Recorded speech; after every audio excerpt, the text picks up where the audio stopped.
dramatic pause. I always like to start with a dramatic pause.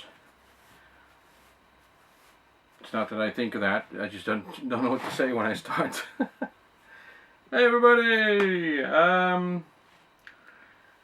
For all of you who don't know, I'm going to Manchester in October. So if you're going, we'll meet there. I'm already thinking of meeting a couple of people. I'm hoping to meet Ivo Haler and Josie there. That'll be fun. Anyway, I have no idea who is going to be there. Daz was going to be there, so that's going to be cool, and we'll see. See you there. See if you recognize me. I'll be wearing my Highlander suit. No, I won't. This is a response to Patamus. First and foremost, what would I do if I got a free time machine from Patti? Thanks, Mom. That's nice. But the thing is broken because you can only go to the past. What kind of fucking time machine is that? If you had the money, you'd spend it on a time machine that works, right? So you can only go in the past, and it's limited to 100 years. I wonder if I can come back. Can I come back? Can I? I know. It's actually, yeah. I've thought about that before, and I've talked about it before. I would go to the past, and I would go to the 1930s. And why? I have fond memories of the 80s and of the 70s as well. They were nice, and I could redo them or do them differently, but I would go to the 30s, and I would go to Germany, and because that is the period after the First World War and just before the Second World War, where things in Germany were cooking. They were hot. Things were on the up, and everyone was.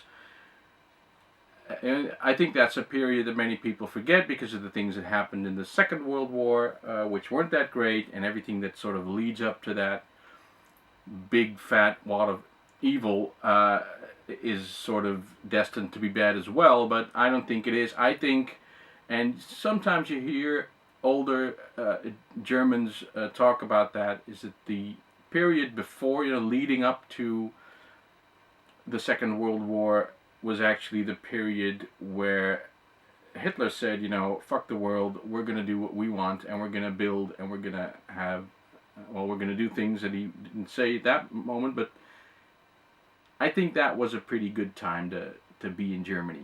Everything was going great. And then in 45, everything went bad again. But that's what I would do. Time machine, punch in the time, bang. January 1st, 1933 or something. And then, but then you'd have to travel. It's not a traveling machine, right? I'd end up here, but then that time back, and then I'd have to catch a horse or something that way. So could it be a time machine with wheels, please? Or a transportation device? That would be great. That's what I would do. And I picked up games, and I'm going to show them real quick. I'm collecting Final Fantasy. I don't know why. I've played one or two of the games. I've never finished any, but any time I pick it up, you see them all over the place. They're pretty much worthless, most of them. But I bought Final Fantasy 13-2. I also bought, for not so much money, 1945 1 and 2 for the PlayStation in a sort of a package that I haven't seen before.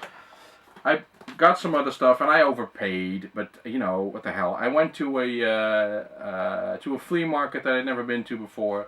It's in Amsterdam. It's in the old shipping yards, and and there were a couple of sort of resellers, but $8 for a game, and I thought, well, he made me a bit of a deal. Legacy of Kain, check this out, for the PlayStation 2.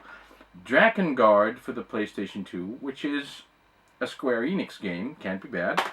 The Metal Gear Solid 3 and 2, all of them complete and scratch-free, and they were very nice. I already have these games, so I have doubles now.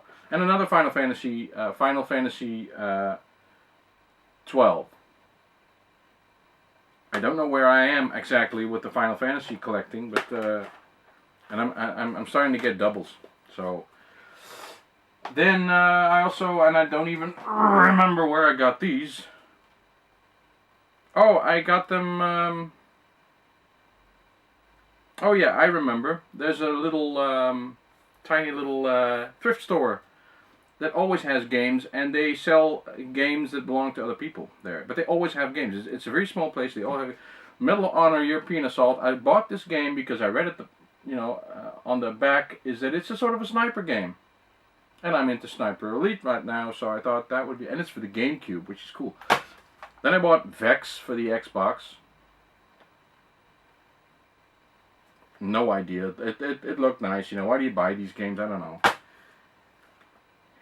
And this, I basically bought this. It's a rhythm game, I think. Dancing Stage Mario Mix. I'm not into rhythm games, and I thought my daughter would like it. I can play it on the Wii. I got some stupid Tony Hawk games. Tony Hawk's Underground 2. I don't know. People are enthusiastic about it. I've never played any of them. Tony Hawk's Pro Skater 4 for the GameCube, which was the main reason to get it. And I got a couple of PSP games, which was a Spin Out, which sort of looks like, it's one of those ball games where you run a ball over a track, and it looked really nice for the PSP. I still like the PSP. And then there's Crash Mind Over Mutants, which sort of rang a bell with me. I thought, well, this is it's a Sierra game, and it's Crash Bandicoot, but it doesn't have the manual. Oh, and it's in Dutch. That's not a good thing, because usually Dutch translations aren't that good. So that's it. Patti, Time Machine, 1933, the games, and I'm going to Manchester. Oh, we're recording this tonight. I'm going to Mark's tonight, and we're recording the gameplay for this. So stay tuned for this.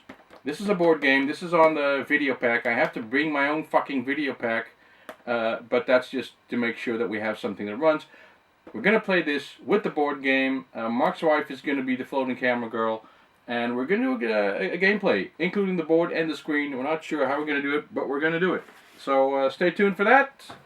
And we'll probably publish that on my channel, or Mark's, or either, or both, or whatever. Just stay tuned.